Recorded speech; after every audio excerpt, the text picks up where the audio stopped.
Dans cette 13e vidéo, nous allons voir ensemble comment faire un select.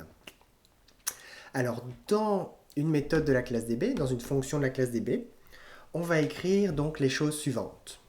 On va définir un query.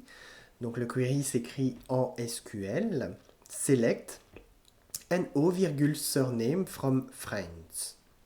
Voilà, ceci c'est vraiment du SQL pur que vous pouvez écrire pour définir le $query. Ensuite, les deux étapes pour pouvoir exécuter ce $query, ce query SQL de select, c'est les deux lignes qui suivent. Donc on va écrire $10 flash underscore db flash prépare $query, donc on doit préparer le select et ensuite l'exécuter. Remarquez que la préparation renvoie ici quelque chose qu'on accueille dans $ps. PS, c'est l'abréviation de Prepared Statement.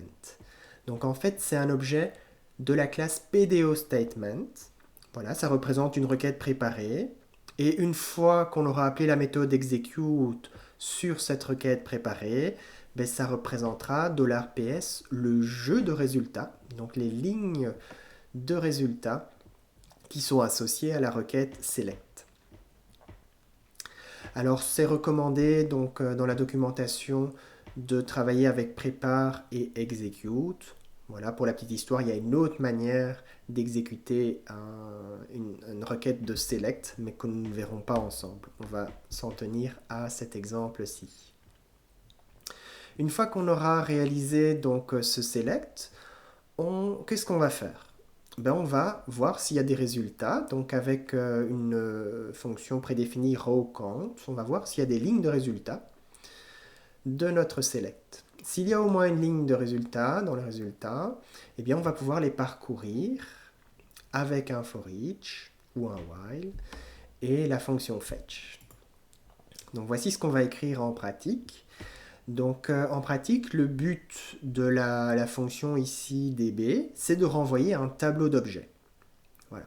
Donc comment on va renvoyer un tableau d'objets? En écrivant ce petit while, donc on va parcourir toutes les lignes de résultats. Pour parcourir les résultats, il faut faire ce qu'on appelle un fetch.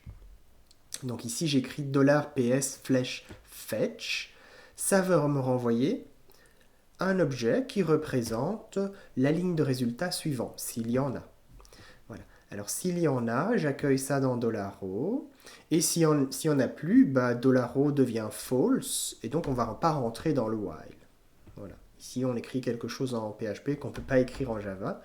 $row peut prendre soit la valeur false, s'il n'y a plus rien dans l'ensemble de résultats. Et $row vaut un objet, voilà, s'il y a une ligne de résultat. Donc, dans le while, qu'est-ce que je fais? Je rajoute une case à mon tableau, $tableau, et cette case va contenir un nouveau friend. Donc, un nouveau friend, qu'est-ce que je passe en paramètre au constructeur de la classe friend? Je vais passer le numéro, donc $row flash no, et le nom, enfin le surname. $row flash, ici, il faut lire surname. Attention, bien initialiser le tableau, donc avec $tableau égale array, parenthèse, parenthèse, et bien sûr, il faut écrire une classe friend. Alors, je vais vous montrer tout de suite tout ça en pratique. J'attire votre attention sur la fonction vardum que j'ai déjà employée dans la vidéo précédente. Donc, le vardum permet de prendre en paramètre une variable et de faire ce qu'on appelle le dump d'une variable. Donc, le dump d'une variable, c'est d'écrire dans la source HTML, là où on se trouve, là où le vardum se trouve, le type et la valeur de la variable passée en paramètre. Donc c'est moi j'emploie ça beaucoup pour débugger, soit un contrôleur, soit une méthode de la classe DB. Alors voyons ça tout de suite dans le code proprement dit. Donc dans le code proprement dit, il faut écrire, voilà je suis dessus, donc il faut écrire dans le répertoire models une classe. Généralement on va écrire une classe par table de notre base de données.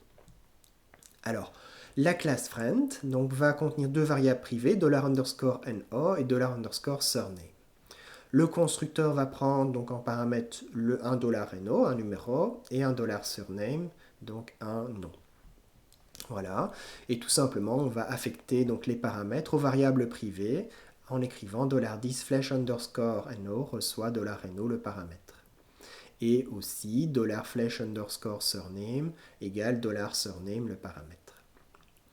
On va écrire les getters, donc fonction publique, no parenthèse parenthèse, ça va me renvoyer donc le contenu de la variable privée $10 flash underscore no, et l'autre getter, surname, qui va renvoyer $10 flash underscore surname. Donc ça, c'est pour la classe find. Passons maintenant donc à la méthode select proprement dite. Donc dans la classe db, c'est là que vous allez écrire toutes vos méthodes de select, d'insert, d'update, etc. Donc je déclare mon query, comme on l'a vu maintenant en théorie, select no, surname from friends.